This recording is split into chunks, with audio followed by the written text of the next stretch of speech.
श्री शिवाय नमस्तुभ्यम। दोस्तों, आप सभी लोग जानते हैं कि श्रावण महीने का अधिक मास का सोमवार कितना ज़्यादा महत्वपूर्ण होता है और इस दिन अगर आप लोग पीले फूल और 2 लोटे जल का उपाय कर लेते हो तो आप ये मानकर चलो कि आप भगवान शिव जी से जो मांगोगे वो आपको ज़रूर मिलेगा। और क्या आप लोग जानते हो कि अगर आप इस सावन अधिक मास के सोमवार को कावड़ का जल कुछ इस तरीके से अपने घर से ले जाकर भगवान शिव जी पर चढ़ाते हो तो इससे आपके घर परिवार पर भगवान शिव जी की कृपा भी होती है, साथ ही में आपकी मनोकामना भी पूर्ण होती है। तो ये सारी जानकारियाँ आपको इस वीडियो में मिलने वाली है, साथ ही में जो उपाय हैं जो कि आपको इस श्रावण अधिक मास के सोमवार के दिन करने हैं वो भी हम आपको इस वीडियो में बताने वाले हैं। तो दोस्तों, सबसे पहले उपाय के बारे में बात करते हैं जो कि आप लोगों को इस श्रावण अधिक मास के सोमवार के दिन ज़रूर करना है, जो कि है पीले फूल और 2 लोटे जल का, है ना। वैसे दोस्तों, यह उपाय श्रावण अधिक मास के आखिरी दिन करना है, पर इस सोमवार को आप कुछ इस उपाय को इस तरीके से करेंगे तो आपको निश्चित ही इस उपाय को करने का फल ज़रूर मिलेगा और वो फल ऐसा मिलेगा जिसकी आपने कभी कल्पना भी नहीं करी होगी। तो इस उपाय में मात्र आपको करना यह है कि जो एक पीले कलर का फूल होता है, पीले कलर का कौन सा फूल होता है? कनेर का फूल होता है। तो आपको करना क्या है कि मात्र एक कनेर का पुष्प लाना है। अब कनेर का पुष्प ऐसा नहीं है कि भाई बहुत मुश्किल से मिलता है या आपको ढूंढना पड़ेगा, या आपको आसानी से किसी भी स्थान पर मिल जाएगा, ठीक है। तो पीले कलर का ये फूल होता है, लंबा लंबा सा होता है। तो आपको एक कनेर का पुष्प लाना है, अपने साथ में रख लेना है, ठीक है। और सोमवार के दिन प्रातःकाल सुबह सुबह, वो भी इस अधिक मास के सोमवार के दिन क्या करना है कि अपने साथ में एक पीला फूल रखना है, साथ ही में 2 लोटा जल रखना है। कैसे रखोगे? एक पात्र में आपने जल भर लिया, उसके ऊपर एक और पात्र रख लो, है ना। दोनों हाथों में घर से रख कर नहीं चलना है। एक पात्र में आपने जल रख लिया, फिर दूसरे उसके पात्र के ऊपर ही आप लोग जो है जल रख लो, है ना। रखने के बाद क्या करना है, फिर आपको अपने घर से निकलना है अपने पीले फूल के साथ में, भगवान शिव जी के मंदिर पहुंचना है। और भगवान शिव जी के मंदिर पहुंचने के बाद आपको क्या करना है कि जैसे ही आप भगवान शिव जी की चौखट पर पहुंच जाओ तो आपको क्या करना है कि आपने जो एक के ऊपर एक पात्र रखे हुए हैं दोनों, उस ऊपर वाले पात्र को अपने उल्टे हाथ में पकड़ लेना है, ठीक है। दोनों हाथों में आपके पात्र होना चाहिए जब आप भगवान शिव जी की चौखट तक पहुंच जाएं। फिर अंदर प्रवेश कीजिए, भगवान शिव जी की शिवलिंग के पास में पहुंच जाएं तो शिवलिंग के ऊपर दोनों पात्रों को एक दूसरे के आमने सामने रखिए और एक धारा से धीरे धीरे करके एक साथ भगवान शिव जी पर वह जल धीरे धीरे करके समर्पित करिए, ठीक है। जैसे ही आपका वह जल समर्पित हो जाए धीरे धीरे करके एक धारा से भगवान शिव जी की शिवलिंग के ऊपर, तो आपको क्या करना है कि वह जो आप अपने साथ एक कनेर का पुष्प लेकर आए हैं वह भगवान शिव जी पर आपको समर्पित कर देना है। समर्पित जब आप करें तो भगवान शिव जी से आप चाहें तो अपने मन की कामना बोल सकते हैं, अन्यथा ये बोल सकते हैं कि भगवान शिव जी आप हमारे घर परिवार में हमेशा अपनी जो कृपा दृष्टि है वो हमेशा बनाए रखिएगा, ठीक है। यह उपाय आपके घर में सुख शांति लाएगा, आपके घर में जो है भगवान शिव जी की कृपा को दिलाएगा, ठीक है। तो यह तो एक उपाय हो गया। उसके बाद में इसी से जुड़ा हुआ एक और उपाय है जो कि कावड़ से जुड़ा हुआ है। दोस्तों, यहाँ पर पंडित जी ने अपनी अभी की कथाओं में यहाँ पर जो कावड़ शिव महापुराण चल रही है इसमें एक बहुत ही अच्छी बात बताई है कि आप अगर मतलब दूर दूर तक कावड़ लेकर नहीं जा सकते, अपने हाथ में 2 मतलब वो टांग कर जो है एक लकड़ी पर टांग कर जो है कावड़ लेकर नहीं जा सकते, तो भी आप अपने घर से कावड़ लेकर भगवान शिव जी तक के मंदिर तक जा सकते हैं और भगवान शिव जी को प्रसन्न कर सकते हैं, ठीक है। तो कावड़ कैसे लेकर जाना है, किस चीज़ के लिए कैसे लेकर जाना है वो भी आप लोग सुनिए। देखिए, आप अपने घर से 2 लोटा जल ही लेकर निकलेंगे, ठीक है। आप वो एक के ऊपर एक रख कर ही निकलेंगे। पर अगर आप अपनी किसी मनोकामना के लिए या भगवान शिव जी का आशीर्वाद प्राप्त करने के लिए यह कावड़ का जल लेकर जा रहे हैं तो उस स्थान पर आपको क्या करना है कि अपने घर के मुख्य द्वार के दोनों साइड 2 स्वस्तिक बनाना है। कितने स्वस्तिक बनाना है? 2 स्वस्तिक बनाना है। अब ये स्वस्तिक किससे बनाओगे? ये आप स्वस्तिक चंदन से बना सकते हो, ठीक है। तो अपने घर के मुख्य द्वार की दीवार पर आपको ये स्वस्तिक बनाने पड़ेंगे। अब कोई ये ना कहे कि भाई हमारी दीवार खराब हो जाएगी, भगवान शिव जी का आशीर्वाद प्राप्त करना है तो ये करना पड़ेगा, ठीक है। तो अपने घर के मुख्य द्वार के दोनों साइड आपको एक एक स्वस्तिक बना देना है, मतलब 2 स्वस्तिक बना देने, ठीक है। बनाने के बाद फिर आपको अपने घर से वह 2 लोटा जल लेकर निकलना है, कावड़ के भाव से लेकर निकलना है, ठीक है। भगवान शिव जी के आप मंदिर पहुंचोगे तो शिव जी की चौखट पर पहुंचते से ही आपके दोनों हाथों में एक एक पात्र हो जाए। उसके बाद मंदिर के अंदर प्रवेश करके इस पात्र को आपको भगवान शिव जी पर चढ़ा देना है, ठीक है। चढ़ाते समय इस बात का स्मरण रखना है कि यह जो जल आप चढ़ा रहे हैं इसमें से आखिरी में थोड़ा सा जल आपको बचाना है ना। मतलब जो जल आपने भगवान शिव जी पर चढ़ाया है इसी जल को जो है आपको आखिरी में थोड़ा सा बचा लेना है ना। बचाने के बाद इसी जल को हमें वापस क्या करना है, अपने घर पर लेकर आना है ना।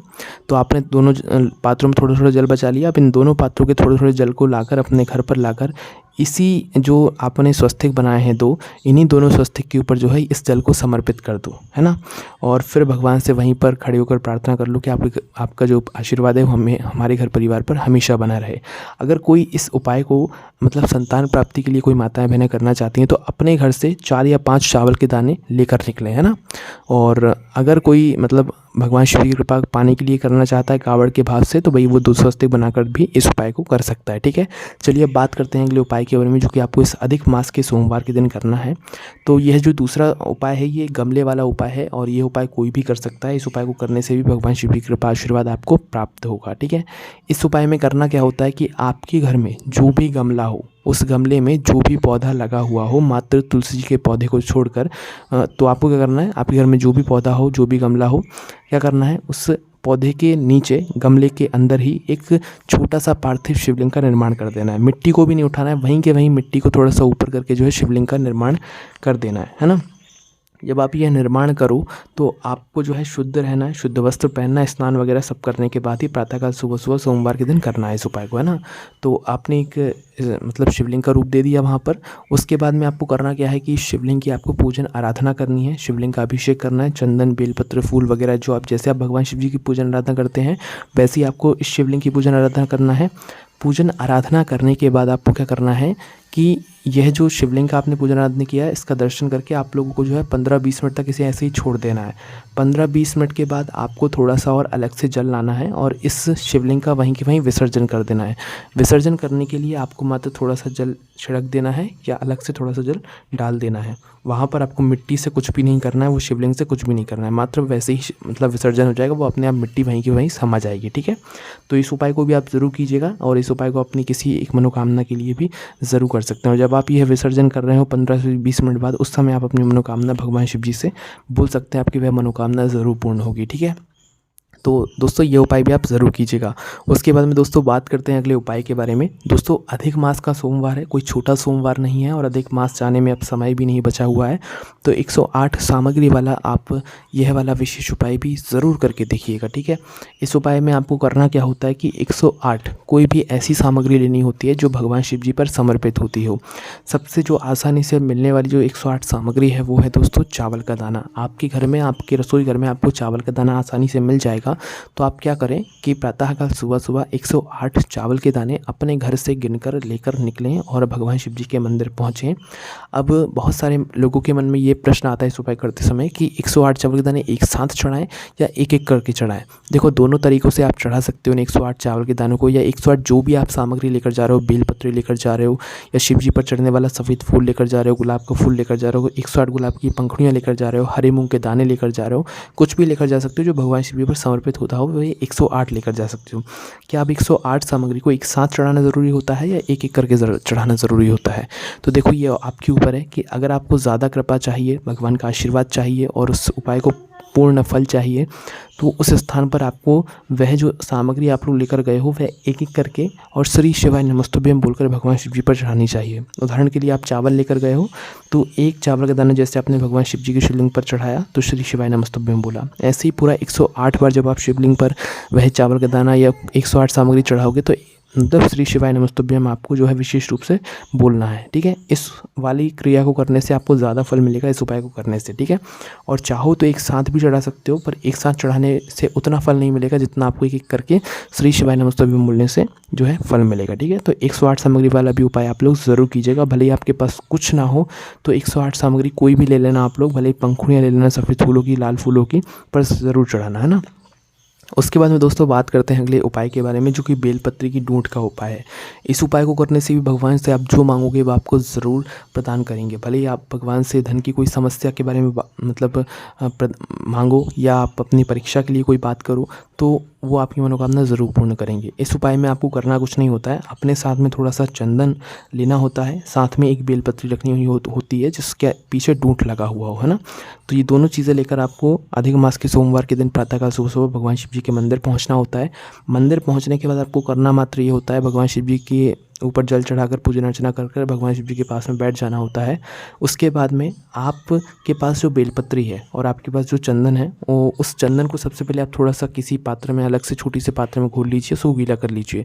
गीला करने के बाद जो एक बेलपत्री आपके पास है, उस बेलपत्री की जो डंडी होगी, उस डंडी का जो पीछे का भाग होगा, जो डूंट होगा, मोटा मोटा सा भाग होगा एक, देखना आप लोग, ठीक है। तो उस बेलपत्री की जो डंडी का मोटा मोटा सा भाग होगा उसको आपको तोड़ लेना है ना, पूरा तोड़ लेना है ना। जो आखिरी का छोटा सा भाग होता है तो उसको तोड़कर इस डूंट के भाग को, बेलपत्री का जो डूंट होगा पीछे का मोटा मोटा सा, इस डूंट को आपको अपने चंदन में भिगो लेना है। चंदन में भिगोने के बाद आपको क्या करना है कि इस डूंट से आपको अपनी इस बेलपत्री के ऊपर 108 बिंदियाँ लगानी है, और 108 बिंदियाँ लगाते लगाते आपको श्री शिवाय नमस्तुभ्यम भी बोलना है, ठीक है। और श्री शिवाय नमस्तुभ्यम आपको हर बिंदी लगाने पर बोलना है, और 108 बिंदियाँ जो आप लगाओगे ये तीनों पत्तियों पर मिलाकर लगाना है, ना कि सिर्फ एक पत्ती पर, है ना।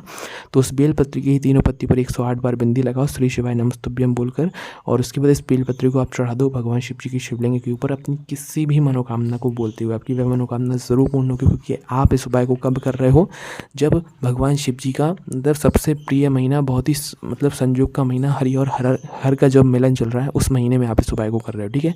तो इस उपाय को भी ज़रूर कीजिएगा। उसके बाद में आखिरी जो उपाय है दोस्तों, वो है रात्रि के समय या शाम के समय करने का। तो दोस्तों सोमवार के दिन शाम के समय आपको 3 स्थानों पर ज़रूर दीपक लगाना चाहिए, अपने घर में धन धान्य की कमी को दूर करने के लिए और सुख सौभाग्य पाने के लिए, ठीक है। 3 वो स्थान रहते हैं। सबसे पहला स्थान रहता है यहाँ पर बेलपत्री का वृक्ष, ठीक है। उसके बाद में दूसरा स्थान रहता है भगवान शिव जी का मंदिर। तीसरा स्थान रहता है आपके घर का जो मुख्य द्वार होता है वो, है ना। 3 स्थानों पर दीपक लगाकर देखो, आपके घर में अपने आप ही बरकत आना शुरू हो जाएगी।